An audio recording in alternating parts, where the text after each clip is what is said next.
الحمد لله رب العالمين والعاقبة للمتقين والصلاة والسلام على رسوله محمد وعلى آله وأصحابه أجمعين وعلى من تبعهم بإحسان إلى يوم الدين. أما بعد فأعوذ بالله من الشيطان الرجيم. بسم الله الرحمن الرحيم. إن الله يأمر بالعدل والإحسان وإيتاء ذي القربى وَيَنْهَى عَنِ الْفَحْشَاءِ وَالْمُنْكَرِ وَالْبَغْيِ يَعِظُكُمْ لَعَلَّكُمْ تَذَكَّرُونَ. بزرگان محترم اور میرے عزیز دوستوں اور بھائیوں، قرآن کریم کی اس آیت میں اللہ جل جلالہ نے پورے دین کا خلاصہ بیان فرمایا ہے. دین دو چیزوں کا نام ہے. ایک اللہ کے احکام کا نام ہے کہ اللہ نے کچھ کرنے کا حکم دیا ہے. دوسرے نمبر پر منہیات دین میں آتے ہیں کہ اللہ نے کچھ چیزوں سے روکا ہوگا. کچھ چیزیں کرنی ہے، کچھ چیزوں سے رکنا ہے. کرنا کیا ہے اور رکنا کیا ہے؟ رکنا کس چیز سے ہے؟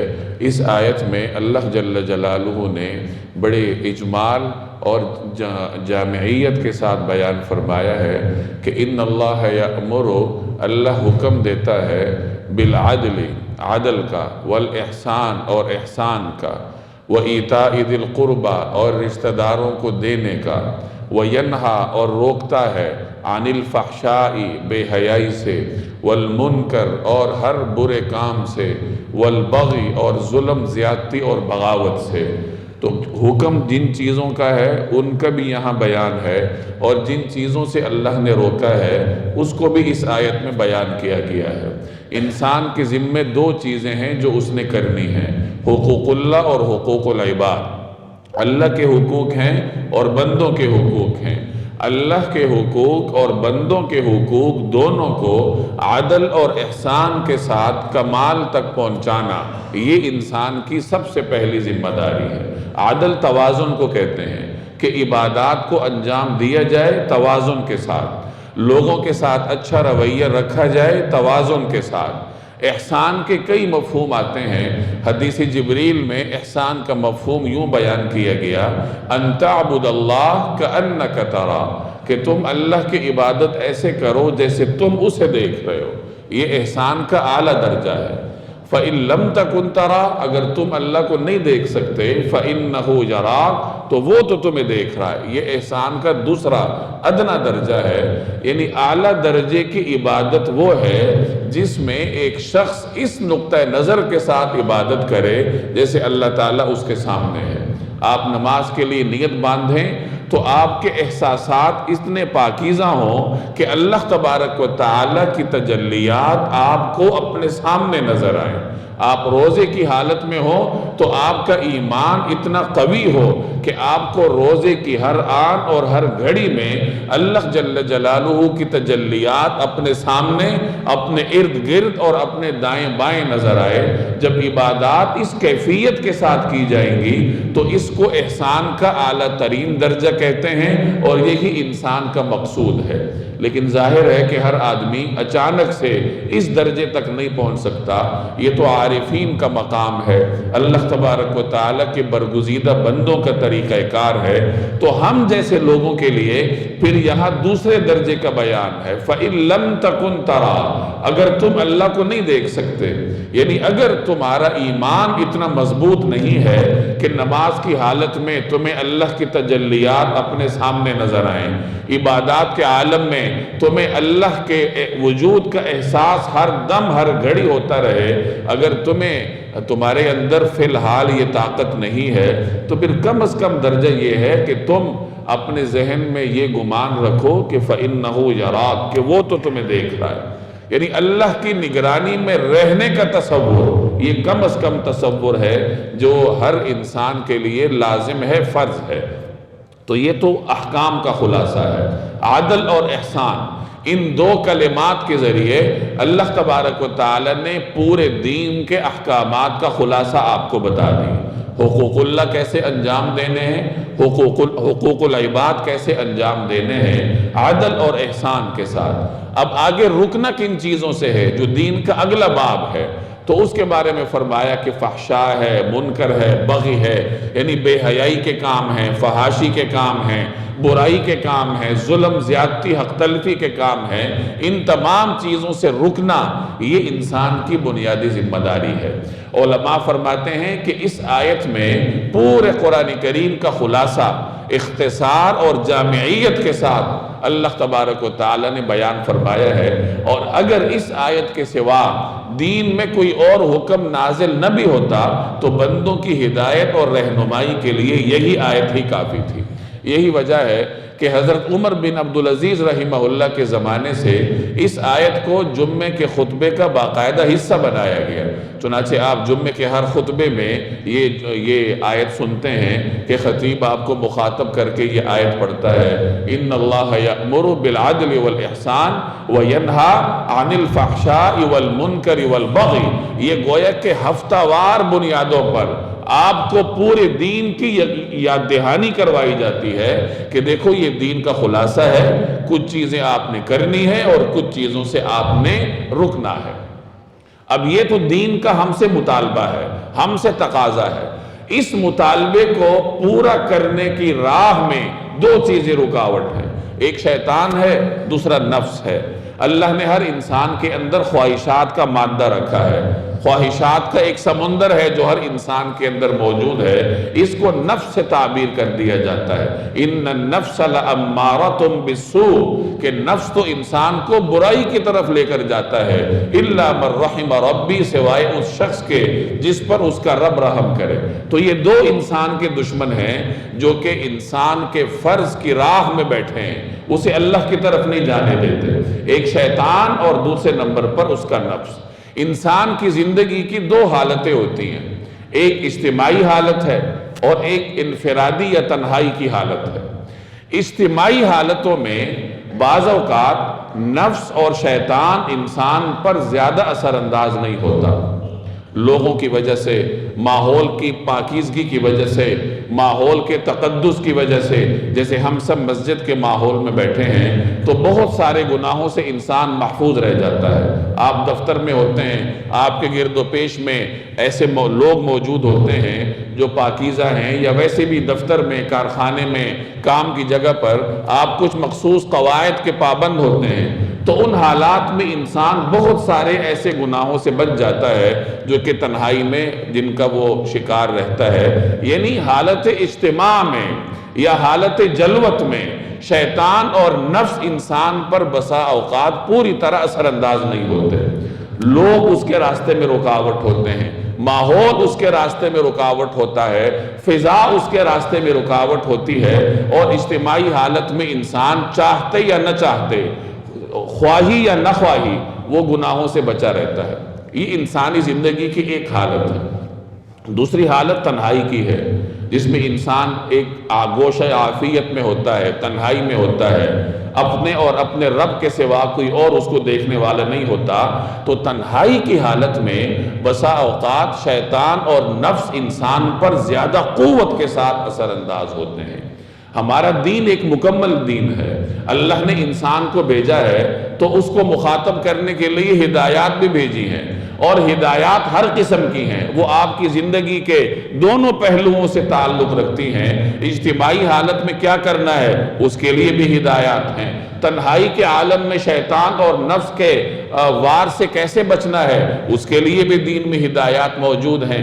ادعوا ربکم تضرعا وخفیا، اپنے رب کو پکارو خفیہ انداز سے، آہوزاری کرتے ہوئے، یعنی جب تنہائی میں ہوتے ہو تو اپنے رب کے ساتھ اپنا تعلق مضبوط کیا کرو۔ اللہ نے کچھ عبادات اجتماعی مقرر کی ہیں، جیسے فرض نماز ہے، جمعے کا موقع ہے تو جمعہ ایک اجتماعی عبادت ہے، عیدین کی نمازیں اجتماعی عبادات ہیں، 5 وقتہ نمازیں جماعت کے ساتھ پڑھنا یہ اجتماعی عبادات ہیں۔ یہ آپ کی جلوت کے لیے اللہ تبارک و تعالی نے عبادات مقرر کی ہیں۔ کچھ عبادات آپ کی خلوت کے لیے ہیں، نوافل ہیں، وہ تنہائی میں ادا ہوتے ہیں۔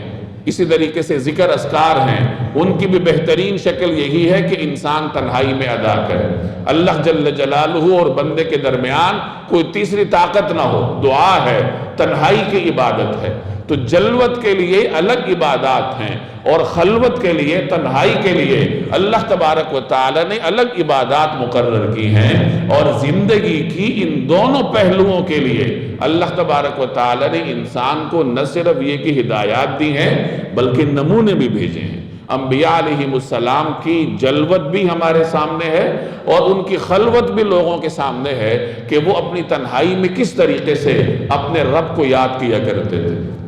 حضرت یونس علیہ السلام کا واقعہ آپ جانتے ہیں کہ جب اللہ جل جلالہ کی جانب سے وہ آزمائش میں آئے، اور آزمائش بھی ایسی کہ اللہ کے حکم سے ایک مچھلی نے ان کو اپنے پیٹ میں لے لیا۔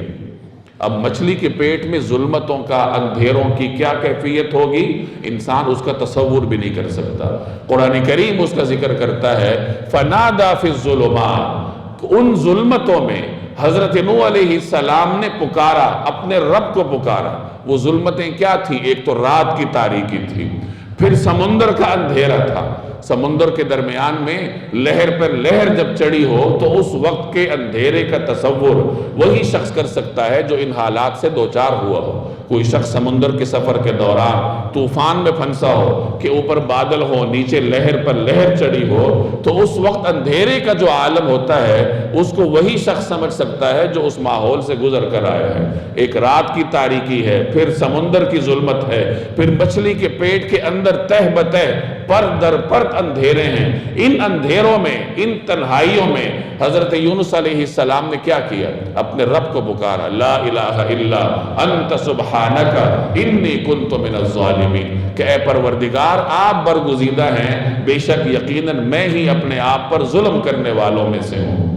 حضرت یوسف علیہ السلام کو جب جیل میں بند کیا گیا، اب جیل میں انسان اس اعتبار سے تنہائی میں ہوتا ہے کہ باہر جو اس کے ملنے جلنے والے ہیں ان سے وہ الگ تھلگ ہوتا ہے۔ جیل کا اپنا ایک ماحول ہوتا ہے، اگرچہ وہاں ہر اعتبار سے تو تنہائی نہیں ہوتی، قیدی ساتھ ہوتے ہیں، لیکن باہر کے ماحول کو سامنے رکھتے ہوئے جیل کی زندگی کو تنہائی سے تعبیر کیا جا سکتا ہے۔ تو جیل میں حضرت یوسف علیہ السلام کا کام کیا تھا، ان کا طریقہ کار کیا تھا؟ انہوں نے اپنے ساتھ رہنے والوں کو اللہ کا پیغام پہنچایا۔ یا صاحبی السجن ارباب متفرقون خیر ام اللہ الواحد القہار، اے میرے قید خانے کے ساتھیو، کیا جس شرک میں تم مبتلا ہو، کئی خداؤں کو پوجتے ہو، تو یہ مختلف خداؤں کو پوجنا یہ بہتر ہے یا پھر خدائے واحد و قہار کی عبادت بہتر ہے؟ ما تعبدون من دونہ الا اسماء سمیتموها انتم وآباؤکم ما نزل اللہ بها من سلطان، کہ جن چیزوں کو تم پوجتے ہو یہ تو محض ڈھکوسلے ہیں، نام ہیں جو تم نے، تمہارے آباء و اجداد نے مقرر کیے ہیں، اللہ نے تو ان کے بارے میں کوئی دلیل نہیں اتاری۔ ان الحکم الا للہ، اس کائنات میں اگر حکم چلتا ہے تو صرف اللہ کا چلتا ہے۔ جب حکم اس کا چلتا ہے تو عبادت بھی اسی کی ہوگی، کیونکہ عبادت اسی کی جاتی ہے جو ذات مؤثر ہے۔ جب مؤثر حقیقی ذات ایک ہے تو عبادت بھی اسی کی ہوگی۔ تو یوسف علیہ السلام کا طرز عمل بھی آپ کو یہ بتاتا ہے کہ عام لوگوں سے ہٹ کر جب آپ کسی ماحول میں جائیں تو وہاں کیا کرنا ہے۔ اصحاب کہف کا واقعہ آپ کے سامنے ہے کہ انہوں نے اپنے دین کی حفاظت کے لیے غار کی پناہ لی، اور غار میں جا کر پھر انہوں نے اللہ تبارک و تعالی کی طرف لو لگائی، اللہ پر توکل کیا۔ جناب رسول اللہ صلی اللہ علیہ وسلم کا طریقہ کار تھا کہ بعثت سے پہلے آپ علیہ السلام غار حرا میں تشریف لے جایا کرتے تھے، اور آپ کے اس عمل کو احادیث میں تحنث سے تعبیر کیا جاتا ہے، یعنی وہاں تنہائی کے عالم میں جناب رسول اللہ صلی اللہ علیہ وسلم غور و فکر فرماتے تھے، کائنات کے خالق پر غور و فکر فرماتے تھے، مختلف نشانیوں پر غور و فکر فرماتے تھے، اور اپنی قوم کی گمراہیوں پر فکر مند رہا کرتے تھے۔ اور مورخین بتایا کرتے ہیں کہ عربوں میں یہ طریقہ کار تھا، اس زمانے میں عربوں کے ماحول میں ہر طرف شرک تھا، اللہ نے جن لوگوں کو شرک سے محفوظ رکھا ہوا تھا یہ ان کا طریقہ کار تھا کہ وہ غار حرا میں چلے جایا کرتے تھے اور کچھ عرصہ وہاں تنہائی میں رہتے تھے، اور کہا جاتا ہے کہ یہ طریقہ کار حضرت سیدنا عبد المطلب کی ایجاد تھا، انہوں نے یہ طریقہ کار شروع کیا تھا کہ وہ غار حرا میں تشریف لے جایا کرتے تھے۔ تو جناب رسول اللہ صلی اللہ علیہ وسلم کا اسوہ حسن بھی یہی ہے، اور پھر بعد میں اعتکاف کی شکل میں نبی کریم صلی اللہ علیہ وسلم نے اپنی امت کے لیے مستقل ایک اسوہ حسن چھوڑا کہ تنہائیوں میں کیا کرنا ہے، ایک مسلمان اپنی تنہائی میں کیا کرے گا۔ تو میں نے عرض کیا کہ دین کا ہم سے جو تقاضا ہے، اس تقاضے کی راہ میں دو بڑے دشمن ہیں، ایک شیطان ہے، دوسرے نمبر پر نفس ہے۔ اور انسانی زندگی کی دونوں حالتوں میں جو خلوت کی حالت ہے، اس میں شیطان اور نفس انسان پر زیادہ شدت سے اثر انداز ہوتا ہے، وہ زیادہ شدت سے انسان کو اپنے مقصد سے دور کرتا ہے، اللہ سے دور کرتا ہے، اللہ کے حبیب سے دور کرتا ہے، دین کے طریقہ کار سے دور کرتا ہے اور اپنے قریب کرتا ہے۔ چونکہ تنہائی کے عالم میں انسان کی آزمائش زیادہ ہے کہ اس پہ دشمن سختی سے حملہ آور ہے۔ انسان کی آزمائش اس وقت زیادہ ہوتی ہے جب دشمن زیادہ شدت سے آپ پہ حملہ آور ہو، تو تنہائی میں دشمن شدت سے حملہ آور ہے، تو اس وقت دشمن سے جو شخص بچ جائے، اللہ تبارک و تعالی نے اس کے لیے پھر اجر بھی بڑا رکھا ہے۔ ایک روایت کا مفہوم ہے کہ 7 قسم کے لوگ وہ ہوں گے جنہیں اللہ تبارک و تعالی قیامت والے دن اپنے عرش کے سائے کے نیچے جگہ دے گا، اور اس دن عرش کے سوا کوئی سایہ نہیں ہوگا، اور سورج کتنا قریب ہوگا، مختلف احادیث آپ جانتے ہیں کہ ایک نیزے کے برابر ہوگا، اور ہر شخص اپنے گناہوں کے بقدر پسینے میں ڈوبا ہوا ہوگا۔ کسی کا پسینہ اس کے ٹخنوں تک ہوگا، کسی کا پسینہ اس کے گھٹنے تک ہوگا، کسی کا پسینہ اس کے پیٹ تک ہوگا، کسی کا سینے تک ہوگا، اور کوئی شخص اپنے پسینے میں ڈوبا ہوا ہوگا، اور ایسے بھی لوگ ہوں گے جو اپنے پسینے میں تیر رہے ہوں گے۔ ان حالات میں اگر سایہ ملے گا تو صرف ان 7 لوگوں کو ملے گا، اور ان 7 لوگوں میں سے وہ شخص بھی ہے جس نے اپنی تنہائی کی حفاظت کی، جس نے اپنی تنہائی میں اللہ کو یاد کیا، اور اللہ کے خوف سے اس کی آنکھوں سے آنسو نکل آئے۔ تو جو آدمی اپنے جلوت کے ساتھ، اپنی اجتماعی زندگی کے ساتھ اپنی خلوت کی حفاظت کرتا ہے، تو اللہ تبارک و تعالی اس کے لیے اتنا بڑا انعام رکھتے ہیں۔ اور اس کے بالمقابل جو آدمی اس امتحان میں فیل ہو جائے، جو اپنی تنہائی کی حفاظت نہ کر سکے، تو اس کی اجتماعی زندگی کی عبادات اس کو نہیں بچا سکتی۔ لوگوں کے سامنے آپ عبادات کرتے رہیں، لوگوں کے سامنے آپ نیک بنے رہیں، لیکن اگر تنہائی میں کوئی شخص اللہ کی اطاعت نہیں کرتا، شیطان کے پیچھے چلتا ہے، تو اس کی جلوت کی عبادات اس کو اللہ کے غضب سے نہیں بچا سکتی۔ ایک روایت کا مفہوم ہے، نبی کریم صلی اللہ علیہ وسلم نے ارشاد فرمایا، جس کا مفہوم یہ ہے کہ میں دیکھتا ہوں کہ قیامت کے دن ایک شخص آئے گا اور تہامہ کے پہاڑوں کے برابر نیکیاں لے کر آئے گا، لیکن اللہ تبارک و تعالی اس کی نیکیوں کو ہوا میں اڑتے ہوئے ذرے کی طرح دھتکار دے گا۔ اس کی وہ پہاڑ جیسی وزنی نیکیاں ہوا میں اڑتے ہوئے ایک ذرے جیسی حقیر ہو جائے گی، بے وزن ہو جائے گی۔ حضرت ثوبان رضی اللہ تعالی عنہ نے پوچھا کہ یا رسول اللہ، یہ کون لوگ ہوں گے؟ ان کے بارے میں ذرا ہمیں بتائیے تاکہ ہم ان میں ہمارا شمار کہیں ان میں نہ ہو جائے، ہم اپنے آپ کو ان میں شمار کرانے سے محفوظ رکھ سکیں۔ تو رسول اللہ صلی اللہ علیہ وسلم نے فرمایا، وہ تمہارے بھائی ہی ہوں گے، تمہارے ساتھ عبادات کرتے ہوں گے، راتوں کو بھی عبادات کرتے ہوں گے، لیکن جب وہ تنہائیوں میں ہوں گے تو حرمتوں کو پامال کریں گے۔ تنہائیوں میں جب ہوں گے تو اللہ کے احکامات کو روند ڈالیں گے، وحشتیں ان پر سوار ہوں گی، شیطان ان پر سوار ہوگا، خواہشات ان پر سوار ہو جائیں گی، اور تنہائی میں خواہشات کا سیلاب ان کو بہا لے جائے گا، اور اس کا نتیجہ یہ ہوگا کہ جلوت کی عبادات ان کو نہیں بچائیں گی، اور جلوت میں اور حالت اجتماع میں جو انہوں نے ہزاروں لاکھوں کروڑوں نیکیاں کی ہوں گی، نیکیوں کا انبار لے کر آئیں گے، اللہ تبارک و تعالی ان کو ہوا میں اڑتے ہوئے ذرے کی طرح بے توقیر کر دے گا۔ تو تنہائی کی آزمائش میں جو شخص ناکام ہو جائے، پھر اس کا یہ انجام ہے جو کہ اس روایت میں بیان کیا گیا ہے۔ تو آج کل کے اس زمانے میں جس چیز کی اشد ضرورت ہے وہ اپنی تنہائیوں کی حفاظت ہے، آج کل موبائل کا زمانہ ہے، انٹرنیٹ کا زمانہ ہے۔ جب انسان تنہائی میں ہوتا ہے، موبائل اس کے ہاتھ میں ہوتا ہے، سوشل میڈیا استعمال کرتا ہے، تو وہ خود تو نیک ہوگا، فحاشی سے اپنے آپ کو بچائے گا، بدنظری سے اپنے آپ کو بچائے گا، لیکن سوشل میڈیا کا طریقہ کار ہی ایسا ہے کہ آپ کے نہ چاہتے ہوئے بھی آپ کے سامنے یہ چیزیں آئیں گی، مختلف ایسی ویڈیوز آئیں گی، ایسی ریلز آئیں گی، اور نہ جانے کیا کیا چیزیں ایجاد ہوئی ہیں اور آگے ہوتی رہیں گی، جو کہ آپ کو فحاشی میں مبتلا کر کے رہتی ہیں۔ بدنظری کا گناہ ہو جاتا ہے۔ نظر کے بارے میں حدیث میں آتا ہے کہ نظر شیطان کے زہر آلود تیروں میں سے ایک تیر ہے، اور جو شخص اپنی نظر کی حفاظت کر لے تو اللہ تعالیٰ اس کو ایمان کی مٹھاس نصیب کرے۔